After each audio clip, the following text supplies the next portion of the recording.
and then they declare that all communication using spelling at all places at all times for all people everywhere forever is invalid. So I mean that's That's crazy. that's a pretty big jump, because I mean you can make a hoop that I can't jump through. It doesn't mean I can't jump. That's a Yeah. bar. Yeah. So Need to put that in a rap song.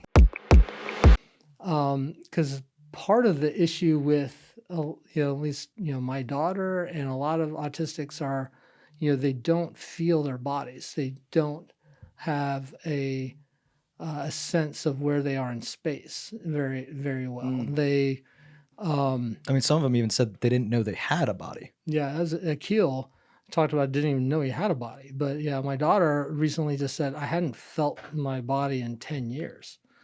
So like knowing where So wait, their body. she said in 10 years, meaning she had felt it before, but now doesn't. That's fascinating. Yeah, and I don't, I didn't go in, depth and get a full history of that, but yeah, we always known, and she's always had a super high pain tolerance. I remember even before she was diagnosed, or no, right after, but she's probably 3, and we're in the neighborhood walking on the sidewalk, a bunch of people are gathered, kind of in a cul-de-sac having a barbecue, and she falls, skins her knee, is bleeding, not a peep.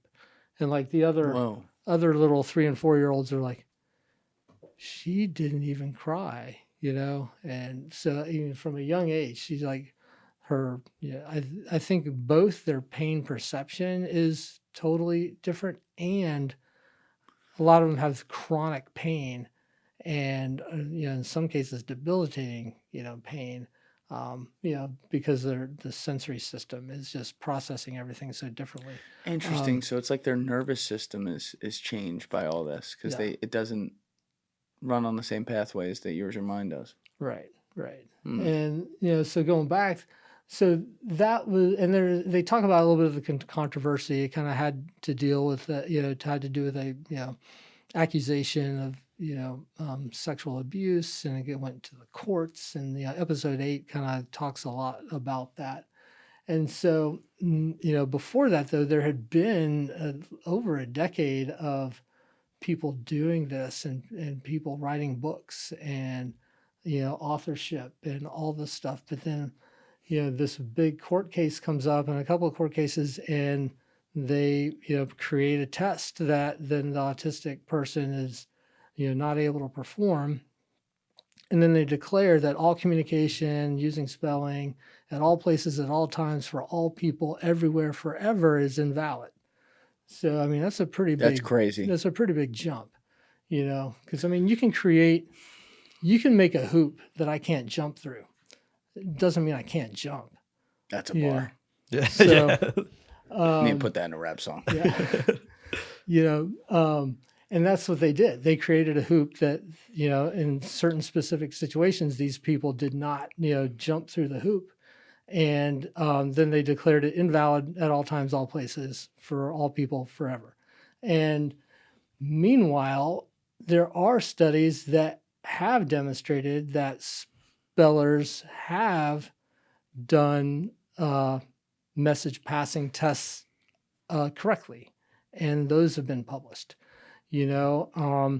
So, and kind of at every step of the way and so that's the big sticking point with all this is authorship. Is this true authorship from the speller, or is it 100% control and manipulation and influence from the communication partner? So that's the rub, and authorship is the main issue. And so they've basically said no, 100% non-authorship all the time, everywhere, forever.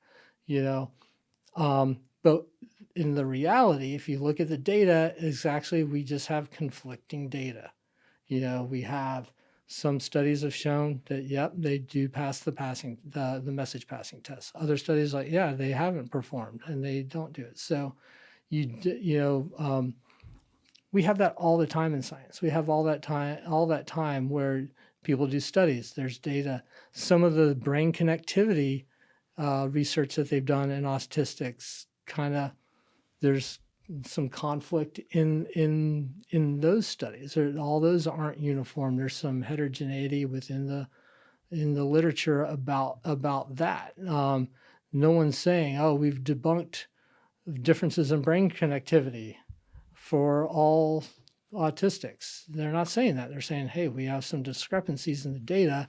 We need further study to sort it out. And again, we fully accept that, there's things that you're better at than I am. There's things that you're better at than I am. Alessi's better at certain things, but we can't accept that with the telepathy community, or the nonverbal community. Everybody needs to be perfect at this. The scores need to be 100%. And that's one size fits all. And I get talking about it in that way. It makes sense. Yeah, they move and they end up moving the bar every time. So first the time it's like, oh, well, you're touching you're touching the person, and so you're moving it and you're influencing them. And it's like, okay, well, we'll develop a technique that doesn't do that. We'll use verbal prompts instead of physical resistance, and we'll do it that way. Oh, well, no, then you're moving the board, and they're like, okay, we'll put the board in a stand, and we'll step away, and we'll put eye tracking glasses on the participant, and they will demonstrate that they are looking at the letter right before they touch the letter.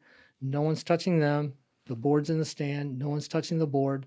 And they're like, oh, well, you're in the room, so you must be sending something. And it's never going to end. So they keep moving the bar every step of the way.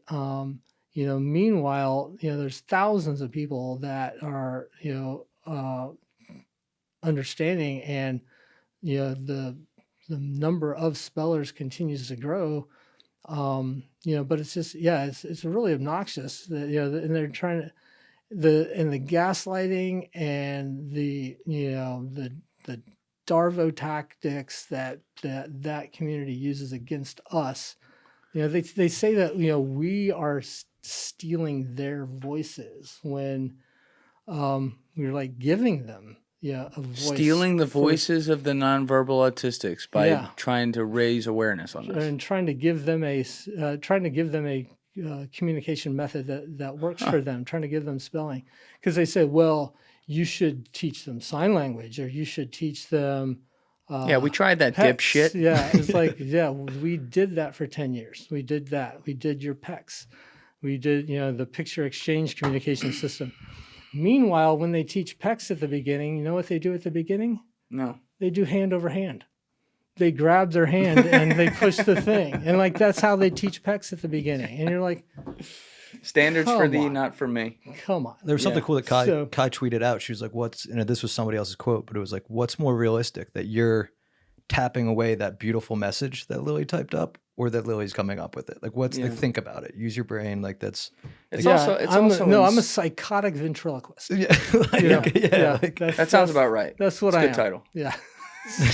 Thank you guys for checking out this clip. If you haven't already subscribed, please subscribe and hit the like button on this video. It is a huge, huge help. And if you'd like to check out this clip's full podcast episode, that link is in the description below or right here. And finally, you can follow me on Instagram and X by using the links in my description below.